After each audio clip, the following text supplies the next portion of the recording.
Stadion Istora Senayan penuh sesak. 15.000 penonton berteriak histeris saat Aditya Pratama yang semua orang panggil Adit Stevens naik ke panggung. Lampu sorot menyilaukan, asap mesin kabut mengepul, dan dentuman drum mengguncang dada ribuan orang. Adit memegang mikrofon, senyumnya lebar, matanya tajam, rambut gondrongnya basah keringat. Dia tampan, berbahaya, dan semua orang ingin jadi dia.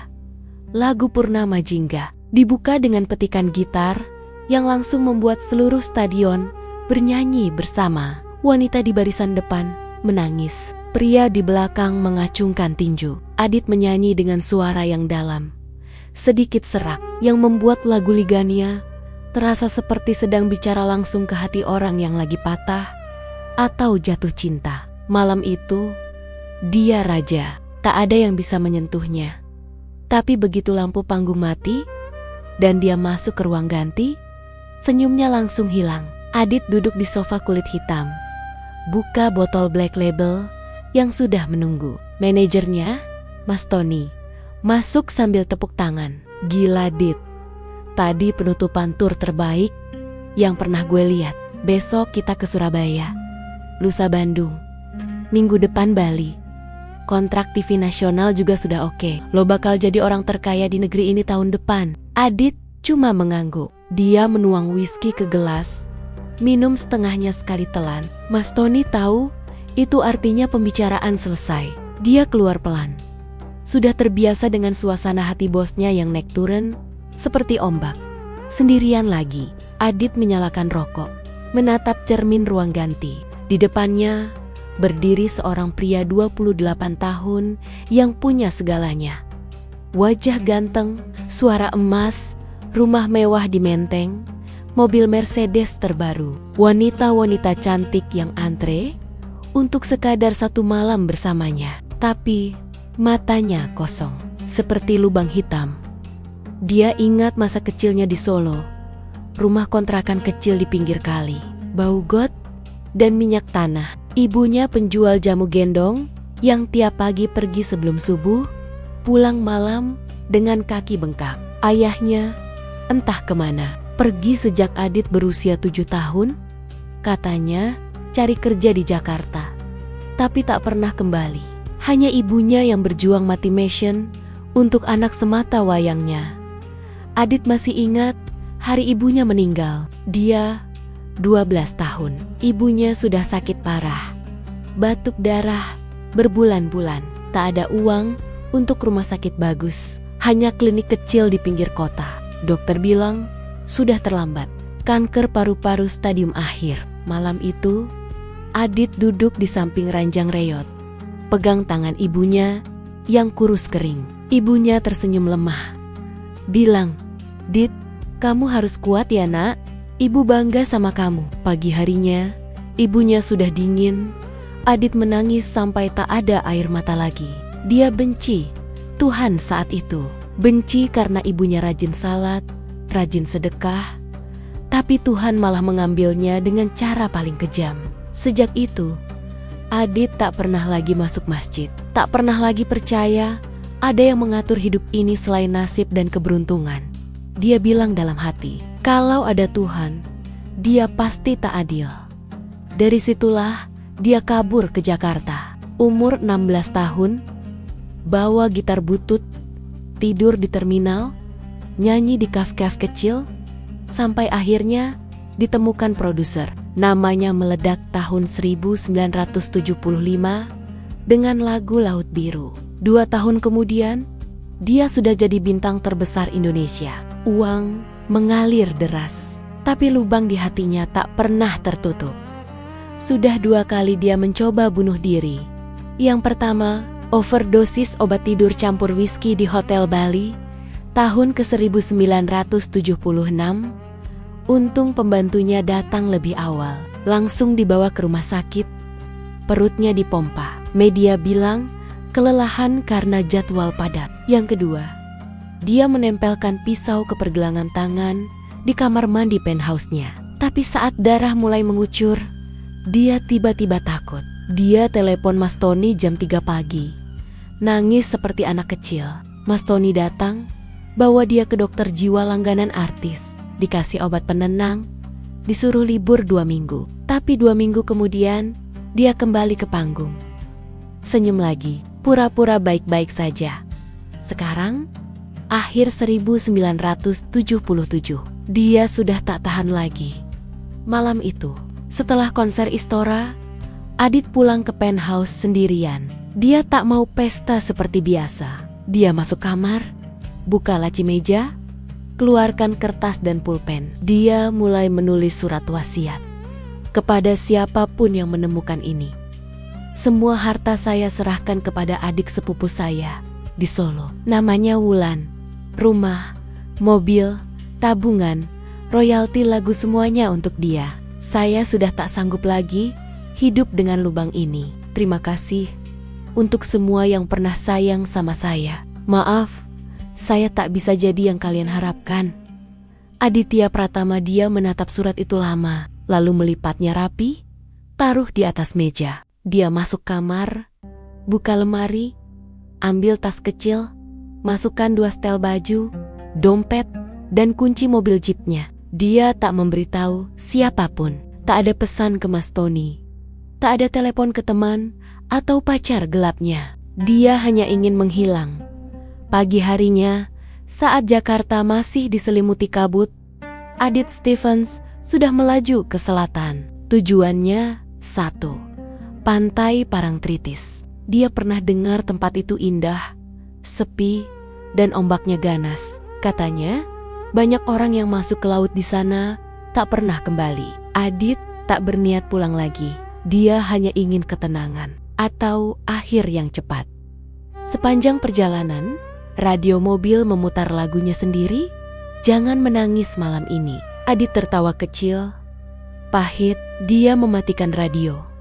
Hening, hanya suara mesin dan angin yang menerpa kaca mobil. Dia tak tahu bahwa perjalanan ini bukan akhir, tapi justru awal dari hidup yang sebenarnya. Adit sampai di Parangtritis sore hari. Langit mendung tebal, angin kencang dari selatan membawa bau garam dan pasir basah. Pantai hampir kosong, hanya beberapa pedagang keliling yang mulai menutup dagangan dan beberapa pemuda lokal yang main bola di ujung timur. Adit memarkir jeep Naya di tempat parkir yang sepi, jauh dari warung-warung. Dia turun, pakai kacamata hitam dan topi kupluk, supaya tak ada yang kenal. Tapi wajahnya terlalu terkenal. Seorang pedagang cilok tetap melotot dan hampir teriak memanggil nama panggungnya. Adit buru-buru berjalan menjauh. Dia berjalan di tepi pantai, sepatunya tenggelam di pasir hitam yang legendaris itu. Ombak Parangtritis memang berbeda, besar, ganas, dan bunyinya seperti raungan. Orang-orang bilang di sini ada Nyi Roro Kidul yang menarik orang ke istananya di dasar laut. Adit tak percaya cerita itu. Tapi hari ini dia berharap cerita itu benar. Biar ada yang mengakhiri hidupnya dengan cepat. Matahari mulai turun. Warna jingga memantul di permukaan air. Adit melepas sepatu, kaos, celana jeans. Tinggal celana pendek dan kaos dalam putih yang sudah usang. Dia berjalan masuk ke air. Dingin menusuk kulit, tapi dia terus melangkah. Air sudah setinggi pinggang, dada, leher. Ombak pertama datang, menerpa dadanya keras sampai dia tersungkur. Dia bangkit lagi, terus masuk lebih dalam. Sekarang air sudah sejajar bahu. Kakinya mulai tak menginjak pasir lagi. Dia mengayuh pelan, membiarkan tubuhnya dibawa arus. Angin semakin kencang, ombak semakin tinggi. Dia tak melawan, hanya diam, menutup mata, menunggu tubuhnya tenggelam. Dan akhirnya ombak besar datang, tinggi sekali, mungkin 3 meter. Adit melihat bayangannya menjulang di depan. Lalu ombak itu menamparnya keras. Tubuhnya terbalik. Air masuk ke hidung dan mulut. Dia panik sesaat, tapi kemudian pasrah. Dia membiarkan tubuhnya ditarik ke bawah. Paru-parunya mulai terbakar. Penglihatan gelap. Telinganya penuh suara gemuruh air. Di detik-detik itu, Seluruh hidupnya berputar cepat, seperti film, rusak. Wajah ibunya yang tersenyum lemah di ranjang rumah sakit. Dirinya kecil, menangis di pemakaman. Gitar butut pertama yang dibeli dari uang nyanyi di pasar malam. Panggung pertamanya di Jakarta. Teriakan penonton. Botol-botol whisky kosong berjejer di penthouse. Pisau silet yang hampir mengakhiri segalanya. Semua berputar semakin cepat. Dia sudah tak bisa menahan napas lagi. Tubuhnya kejong-kejong mencari oksigen. Di dalam kepalanya ada suara kecil yang entah dari mana muncul. Suara itu berbisik, bukan teriak. Hanya satu kalimat pendek, tapi terasa seperti ditusuk petir. Ya Tuhan, kalau Engkau benar-benar ada, selamatkan aku. Aku akan cari jalan-Mu. Dia bahkan tak tahu kenapa kalimat itu keluar. Dia yang selama ini benci Tuhan, yang menertawakan orang salat, yang bilang agama cuma dongeng buat orang lemah. Tapi di saat napasnya tinggal beberapa detik lagi, kalimat itu muncul sendiri dari lubuk hatinya yang paling dalam. Dan kemudian, sesuatu yang tak masuk akal terjadi. Ombak berikutnya, yang seharusnya menghantam dan menariknya lebih dalam, malah datang dari arah berlawanan. Ombak itu besar sekali, tapi anehnya mengangkat tubuh Adit ke atas, seperti ada tangan raksasa yang mendorongnya ke permukaan. Dia terdorong keras, terlempar, lalu tiba-tiba kakinya menginjak pasir lagi. Ombak itu terus mendorongnya sampai ke tepi, melemparkan tubuhnya ke daratan seperti boneka kain. Adit terbatuk-batuk, muntah air laut, tangannya mencengkeram pasir basah. Dia terengah-engah, dadanya naik turun cepat, tubuhnya gemetar hebat. Bukan karena dingin, tapi karena sesuatu yang baru saja terjadi. Dia menatap laut yang masih bergemuruh ganas. Barusan dia sudah hampir mati. Benar-benar hampir, tapi sekarang dia hidup. Terdampar di tepian, napasnya kembali.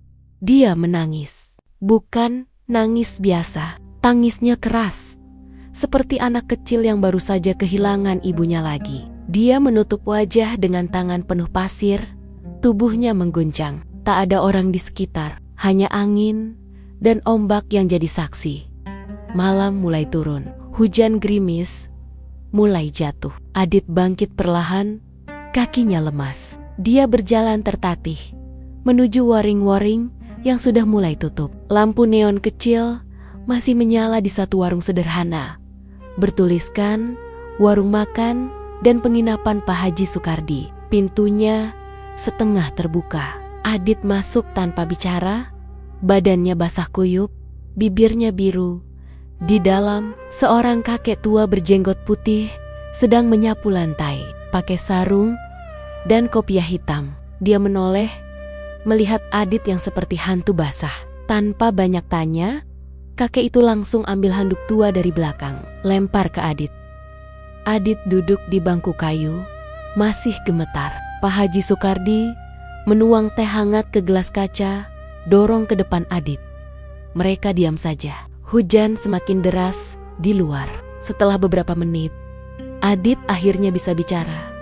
Suaranya serak.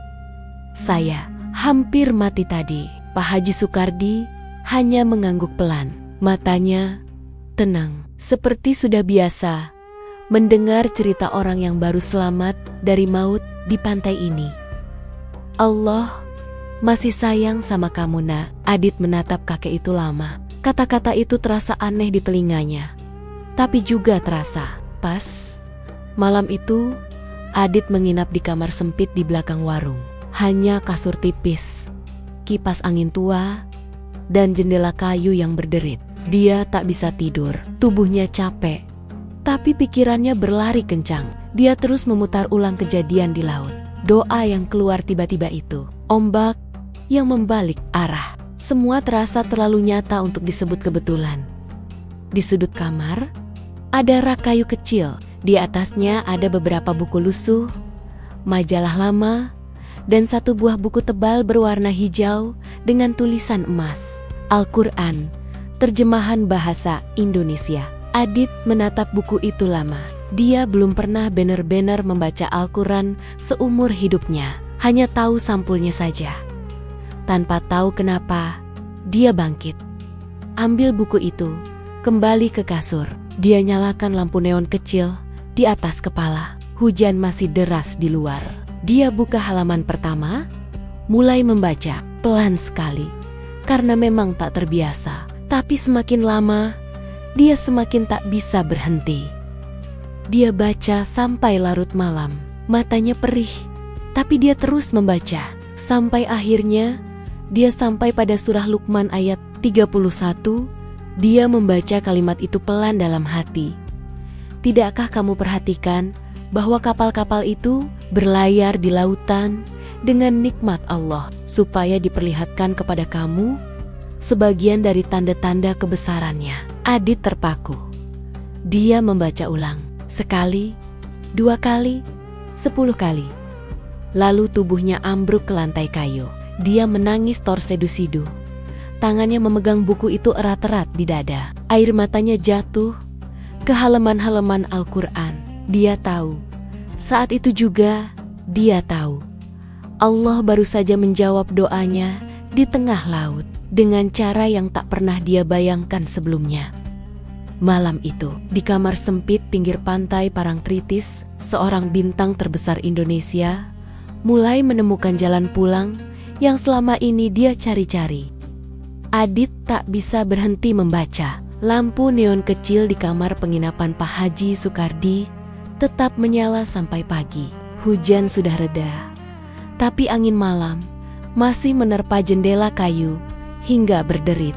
Buku Al-Quran terjemahan itu terbuka lebar di pangkuannya. Matanya sudah merah dan perih, tapi dia terus membalik halaman demi halaman. Setiap ayat yang dia baca terasa seperti ditulis khusus untuk hidupnya sendiri. Cerita tentang orang-orang yang sombong, yang lupa Tuhan, yang hidupnya hancur karena mengejar dunia semuanya seperti cermin. Dia sudah melewati surah Luqman ayat 31 berkali-kali. Setiap kali membacanya, dadanya sesak, air matanya jatuh lagi dan lagi ke halaman buku. Dia tak peduli buku itu basah. Yang dia rasakan hanya satu: Allah benar-benar ada, dan Allah baru saja menyelamatkannya dengan cara yang tak bisa dia jelaskan dengan logika apapun. Subuh mulai terang. Azan dari masjid kecil dekat pantai terdengar samar. Adit menutup buku, tapi tangannya masih gemetar. Dia duduk di lantai kayu, punggung bersandar ke dinding. Tubuhnya lemas karena tak tidur semalaman, tapi pikirannya justru lebih jernih dari sebelumnya. Lubang besar di hatinya yang selama ini dia isi dengan alkohol, wanita, dan sorak-sorai panggung, sekarang terasa mulai tertutup oleh sesuatu yang jauh lebih besar. Dia tahu dia harus berubah, sekarang juga. Pagi itu, setelah mandi air dingin di kamar mandi belakang warung, Adit keluar kamar. Pak Haji Sukardi sudah bangun, sedang menyeduh kopi di dapur kecil. Adit mendekat, duduk di bangku kayu depan warung. Mereka diam saja dulu. Hanya suara gelas kopi yang diletakkan di meja. Akhirnya Adit bicara pelan. Suaranya masih serak karena tangisan semalam. Pak, saya mau belajar Islam dari nol. Pak Haji Sukardi menatapnya lama, lalu tersenyum kecil. Dia tak tanya kenapa atau siapa Adit sebenarnya. Dia hanya ambil Al-Quran yang sama dari rak, buka halaman pertama lagi, dan mulai mengajari bacaan dasar, huruf hijaiyah. Adit yang selama ini hanya bisa baca Latin, sekarang belajar seperti anak TK. Pelan, tapi serius. Adit tinggal di penginapan itu 3 hari lagi. 3 hari itu, dia tak keluar kamar, kecuali untuk makan dan salat berjamaah di masjid kecil. Pak Haji Sukardi mengajarinya wudhu, gerakan salat, dan bacaan-bacaan dasar. Pertama kali Adit sujud, lututnya gemetar. Dia tak tahu kenapa, tapi saat dahi menyentuh sajadah, air matanya jatuh lagi. Bukan sedih, lebih ke lega yang dalam sekali. Hari keempat, Adit pulang ke Jakarta dulu. Dia harus menyelesaikan urusan dunianya sebelum benar-benar menghilang. Dia naik jeep Naya kembali ke utara. Tapi orangnya sudah beda. Rambut gondrongnya dipotong pendek di pinggir jalan. Dia beli kopiah hitam dan sarung di pasar dekat Parangtritis. Dia tak mau lagi kelihatan seperti Adit Stephens. Sampai di penthouse Menteng sore hari, pembantu rumahnya kaget melihat tuan muda pulang dengan penampilan baru. Adit tak banyak bicara. Dia langsung masuk kamar, ambil telepon putar di meja samping tempat tidur. Dia telepon Mas Tony, manajernya yang pasti sudah panik karena 4 hari tak ada kabar. Mas Tony angkat di dering kedua. Suaranya panik campur marah. Adit cuma bilang satu kalimat tenang. Batalkan semua jadwal konserku selama 6 bulan ke depan. Semuanya. Mas Tony pasti teriak-teriak di ujung sana. Tapi Adit sudah matikan telepon. Dia tak mau dengar alasan. Dia tahu konsekuensinya besar. Kontrak TV, tur, sponsor semuanya bakal rugi ratusan juta. Tapi dia sudah tak peduli lagi. Malam itu juga Adit kemas barang. Hanya pakaian sederhana, beberapa buku, gitar akustik butut yang dulu dibawa dari Solo, dan Al-Quran hijau dari Pak Haji Soekardi. Dia tinggalkan surat pendek untuk pembantunya. Rumah ini ditutup sementara. Gaji tetap dibayar dari tabungan. Mobil Mercedes dan barang mewah lainnya dia serahkan ke Mas Tony nanti. Besok paginya, Adit sudah di jalan lagi. Tujuannya Solo, kota kecil tempat dia lahir, tempat ibunya dimakamkan, tempat dia kabur 10 tahun lalu karena tak tahan miskin. Sekarang dia kembali, tapi bukan sebagai bintang, hanya sebagai orang biasa yang sedang mencari Tuhan. Dia sewa kontrakan kecil di pinggir Kalikot, daerah Kauman, dekat Masjid Agung. Rumah petak sederhana, hanya 1 kamar, dapur kecil, dan kamar mandi luar. Harganya murah sekali dibanding penthouse-nya. Adit pakai nama samaran dulu, Mas Adit saja. Dia beli lemari baju murah, tikar, dan sajadah. Tak ada TV, tak ada radio, hanya Al-Quran dan beberapa buah yang dia beli di toko kitab dekat masjid. Hari-hari pertamanya di Solo dihabiskan dengan belajar sendiri. Dia baca terjemahan Al-Quran dari awal lagi. Tiap malam dia nangis, bukan karena sedih, tapi karena setiap ayat seperti membuka lapisan demi lapisan dosa yang selama ini dia bawa. Dia ingat wanita-wanita yang dia tiduri tanpa nikah. Ingat botol-botol whisky yang dia habiskan. Ingat lagu-lagunya yang penuh rindu duniawi. Semua terasa kotor sekarang. Setelah 2 minggu, Adit mulai keluar rumah pakai sarung dan kopiah. Dia cari ustadz yang bisa mengajari mengaji dari nol. Dia temukan Ustadz Salim, seorang kakek tua berusia 70-an yang tinggal di gang sempit dekat masjid. Ustadz Salim sudah pensiun mengajar di pondok. Sekarang hanya ngaji kesil-kasilan di rumahnya. Adit datang setiap sore, duduk di teras rumah kayu Ustadz Salim bersama 5 anak kecil lain yang belajar tahsin. Ustadz Salim tak tahu bahwa murid barunya ini adalah Adit Stephens yang lagu ligannya pernah diputar di setiap radio. Adit sengaja tak cerita. Dia hanya bilang dia orang Jakarta yang mau belajar agama. Ustadz Salim senang sekali punya murid dewasa yang serius. Adit belajar pelan. Iqra jilid 1 sampai 6 dihabiskan dalam 1 bulan. Setiap salah baca, dia ulang sendiri di rumah sampai larut malam.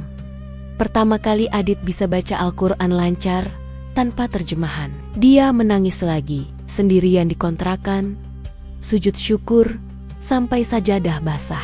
Dia yang dulu bisa bikin ribuan orang nangis dengan suara emasnya, sekarang nangis sendiri karena bisa baca kalam Allah. Bulan ketiga di Solo, Adit mulai salat 5 waktu di masjid. Awalnya dia takut ketahuan orang. Wajahnya masih terlalu terkenal. Tapi lama-lama dia biasa. Dia selalu duduk di saf belakang, kepala tunduk saat imam baca surah pendek. Adit sering tak tahan, air matanya jatuh pelan ke sajadah. Orang-orang di sebelahnya kadang melirik, tapi tak ada yang tanya. Hidupnya sekarang sederhana sekali. Pagi ngaji, siang tidur, atau baca buku agama. Sore ngaji lagi sama Ustadz Salim, malam tadarus sendiri. Uangnya masih banyak di bank. Tapi dia hidup hemat, makan di warung burjo, naik angkot kalau perlu kemana-mana. Gitarnya dia keluarkan kadang-kadang.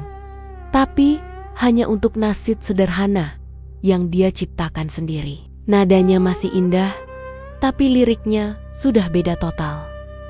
6 bulan berlalu cepat. Adit sudah hatam Al-Quran beberapa kali. Dia sudah paham dasar-dasar fikih, tauhid, dan akhlak. Ustadz Salim sering bilang, Adit punya hidayah spesial dari Allah karena begitu cepat menyerap ilmu di usia dewasa. Tapi Adit tahu, perjalanan ini baru mulai.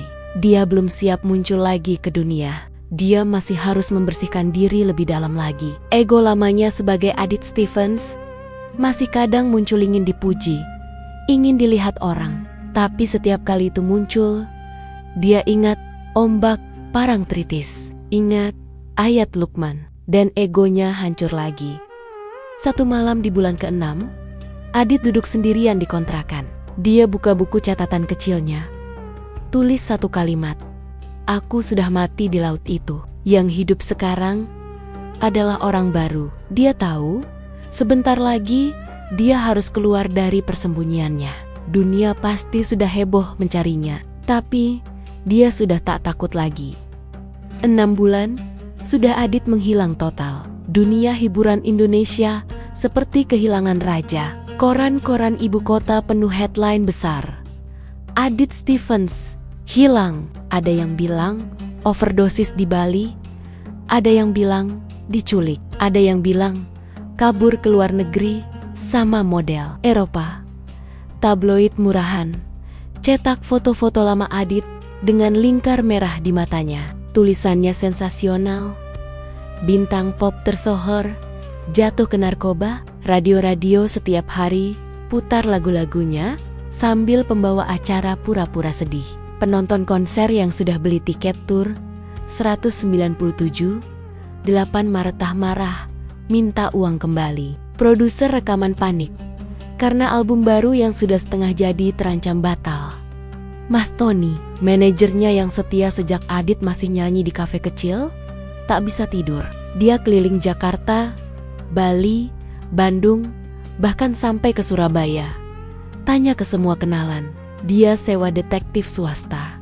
Sebarkan foto Adit ke polisi-polisi daerah. Uang habis puluhan juta, tapi tak ada jejak. Mas Tony sudah pasrah hampir, tapi tetap berharap Adit cuma lagi depresi dan sembunyi seperti biasa. Di Solo, Adit hidup tenang.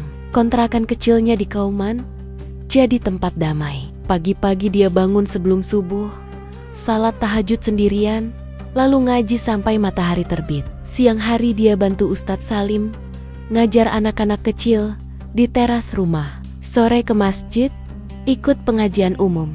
Malam tadarus atau baca buku tafsir. Tubuhnya lebih kurus sekarang.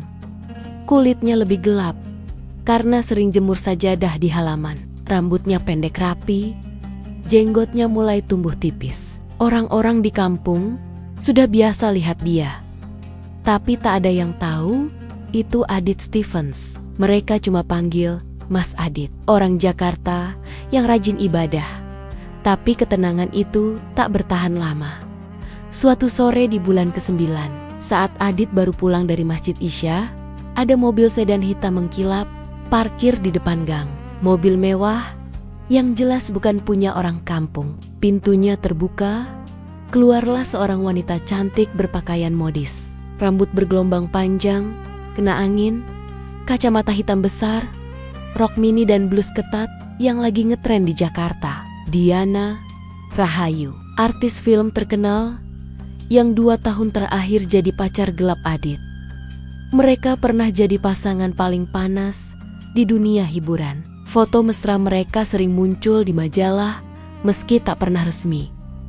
Diana datang sendirian, tanpa supir.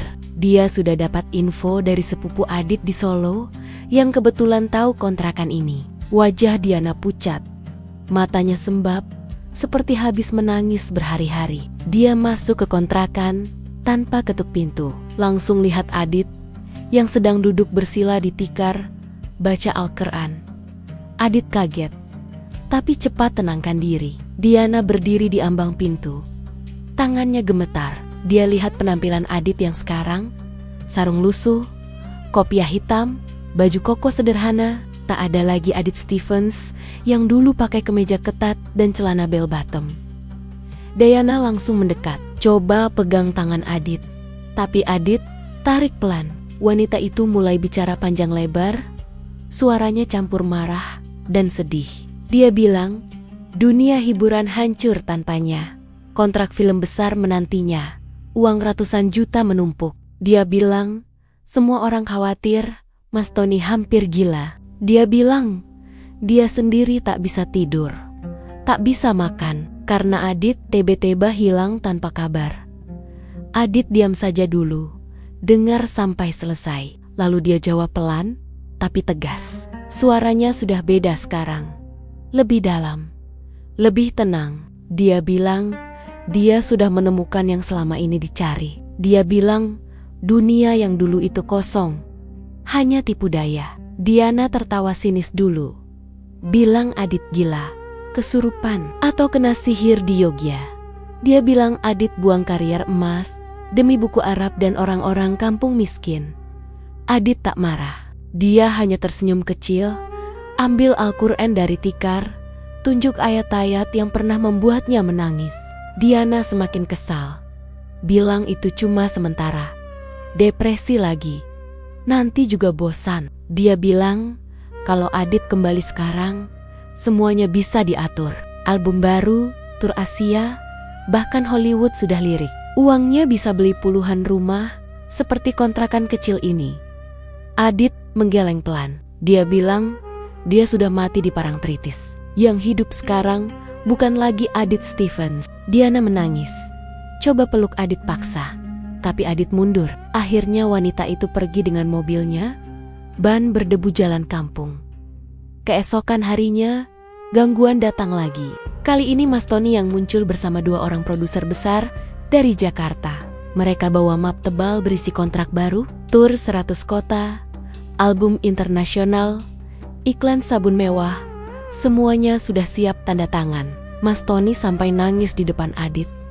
Bilang dia anggap Adit seperti adik sendiri. Bilang kalau Adit tak balik sekarang, kariernya tamat selamanya.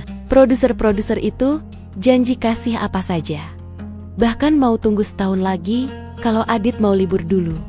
Adit tolak semua. Dia bilang uang itu tak ada artinya lagi. Dia bilang dia sudah punya yang lebih berharga dari segalanya. Beberapa minggu kemudian, tekanan semakin menjadi. Koran mulai dapat foto buram Adit pakai sarung di Solo. Headline berubah. Adit Stephens jadi penkaisah agama. Ada yang bilang dia masuk sekte. Ada yang bilang otaknya rusak karena narkoba. Teman-teman artis lama telepon ke nomor rumah sepupu Adit, minta tolong yakinkan dia balik. Bahkan ada wartawan yang nyusup ke Kauman. Coba foto dari jauh. Adit mulai tak bisa keluar rumah bebas lagi. Satu malam, Adit hampir goyah. Malam itu dia duduk sendirian. Ingat sorak-sorai panggung, lampu sorot, uang mudah, wanita cantik, setan bisik. Bilang hidup susah ini tak pantas buat dia yang dulu raja. Tapi Adit langsung ingat ombak Parangtritis. Ingat ayat Luqman. Ingat tangisan pertamanya saat sujud. Dia bangun, ambil air wudhu, salat malam panjang. Habis itu, hatinya kembali kuat. Dia putuskan tak tunda lagi. Besok harinya, dia ke Ustadz Salim. Bilang dia siap syahadat resmi di masjid besar. Ustadz Salim tersenyum lebar. Mata berkaca-kaca. Dia bilang, hidayah Adit memang luar biasa. Adit juga telepon Mas Tony terakhir kali, bilang dia akan muncul lagi ke publik. Tapi bukan sebagai penyanyi pop. Dia akan pakai nama baru, hidup baru. Mas Tony diam lama di ujung telepon, lalu bilang dia hormat pilihan Adit. Meski hatinya hancur, malam sebelum syahadat, Adit tak tidur. Dia duduk di tikar, buka Al-Quran hijau dari Parangtritis. Dia baca ulang surah Luqman, ayat ke-31. Air matanya jatuh lagi. Tapi kali ini, bahagia. Dia tahu, besok dia akan lahir kembali. Tak ada lagi Adit Stephens yang lama. Besok, dunia akan kenal dia sebagai Yusuf Pratama. Dia sudah siap bayar harga mahal, seorang bintang yang memilih cahaya Allah daripada lampu panggung.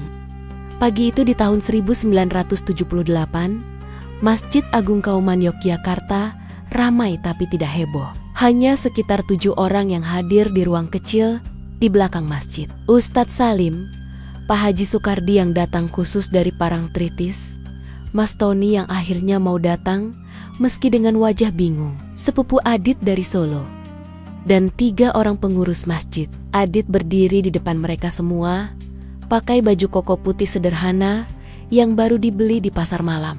Rambutnya pendek rapi, jenggotnya sudah agak panjang, matanya tenang, tapi berkaca-kaca. Proses syahadatnya singkat. Adit ucap 2 kalimat syahadat dengan suara mantap, tanpa ragu. Saat selesai, semua orang peluk dia satu persatu. Ustadz Salim nangis pelan, bilang ini hidayah terbesar yang pernah dia lihat seumur hidup. Pak Haji Soekardi cuma pegang bahu Adit erat-erat, tak bicara apa-apa. Mas Tony cuma geling-geling kepala, tapi akhirnya tersenyum kecil. Dia tahu ini sudah tak bisa dibalik lagi. Setelah itu, Adit resmi ganti nama. Di akte dan KTP baru, namanya jadi Yusuf Pratama. Dia pilih nama Yusuf karena suka cerita Nabi Yusuf di Al-Quran. Orang yang sabar menghadapi cobaan berat. Pratama tetap dia pakai, mengenang nama keluarga dari ibunya. Yusuf tak langsung muncul ke publik. Dia kembali ke Solo dulu, tinggal di kontrakan yang sama. Hidupnya masih sederhana, tapi sekarang dia mulai berani keluar lebih sering. Dia ikut jadi marbot masjid kecil di Kauman, bantu bersihkan halaman, isi air wudhu. Anak-anak kecil yang dulu diajarin ngaji sama Ustadz Salim, sekarang panggil dia Pak Yusuf. Mereka suka karena Yusuf sabar dan suaranya masih bagus saat imam salat. Beberapa bulan setelah syahadat, Yusuf mulai kepikiran musik lagi. Bukan musik pop yang dulu, tapi sesuatu yang lain. Malam-malam dia keluarkan gitar akustik bututnya, petik pelan, dikontrakan sendirian. Dia coba buat lagu baru. Nadanya masih indah seperti dulu, tapi liriknya beda total. Tentang pertobatan, tentang Tuhan, tentang ombak Parangtritis yang menyelamatkannya. Lagu pertama yang selesai judulnya Cahaya dari Laut. Liriknya sederhana, tapi dalam. Yusuf ragu dulu mau rekam atau tidak. Dia takut dunia hiburan tolak dia yang sekarang. Tapi Ustadz Salim dorong, bilang suara Yusuf adalah anugerah Allah, harus dipakai untuk dakwah. Akhirnya, Yusuf hubungi Mas Tony lagi. Mas Tony yang sudah pasrah malah senang. Dia bilang, dunia lagi nunggu kembalinya Adit Stephens. Tapi kalau mau pakai nama baru dan lagu religi, dia siap bantu. Album pertama Yusuf keluar tahun 1979.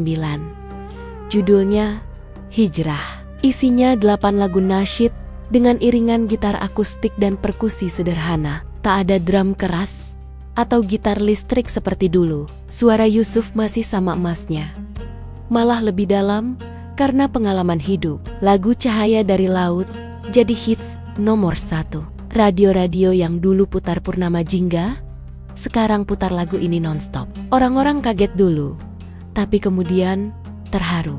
Banyak yang nangis dengar liriknya, apalagi setelah tahu cerita di baliknya. Penjualan album meledak, lebih laris dari album pop Yusuf yang dulu. Konser pertamanya di masjid-masjid dan aula kampus selalu penuh. Yusuf tampil pakai baju koko dan kopiah, duduk bersila di panggung sederhana, nyanyi dengan mikrofon biasa, Penonton bukan lagi remaja histeris, tapi orang-orang semua umur yang datang cari ketenangan. Banyak yang nangis di tengah konser, banyak yang langsung tobat setelah dengar cerita Yusuf. Cerita hijrah Yusuf menyebar cepat. Koran dan majalah mulai cari dia untuk wawancara. Awalnya Yusuf tolak, tapi kemudian dia mau, asal untuk dakwah. Dia cerita terbuka tentang masa lalu, depresi, alkohol, bunuh diri, sampai kejadian di Parangtritis. Dia cerita bagaimana satu ayat Al-Quran ubah segalanya. Orang-orang terkejut. Bintang terbesar Indonesia yang dulu raja pesta, sekarang jadi dai yang suaranya bikin jutaan orang ingat Tuhan. Dampaknya luar biasa. Banyak artis lain yang ikut hijrah setelah lihat Yusuf. Anak-anak muda yang dulu fans berat Adit Stephens sekarang belajar ngaji. Karena dia, masjid-masjid rame pengajian. Karena orang penasaran. Album-album berikutnya Yusuf semakin laris. Cahaya Hidayah, Sujud Syukur, Jalan Pulang, semuanya masuk tangga lagu. Bahkan lebih tinggi dari lagu pop manapun waktu itu.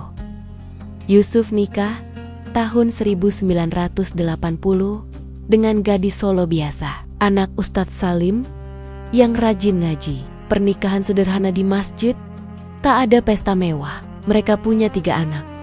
Semua dididik agama kuat. Yusuf tetap hidup sederhana. Rumahnya di Solo besar, tapi tak mewah. Mobilnya biasa saja. Uang royalti, dia pakai bangun masjid dan panti asuhan di beberapa tempat. Tahun-tahun berlalu, Yusuf jadi ikon mu'alaf Indonesia.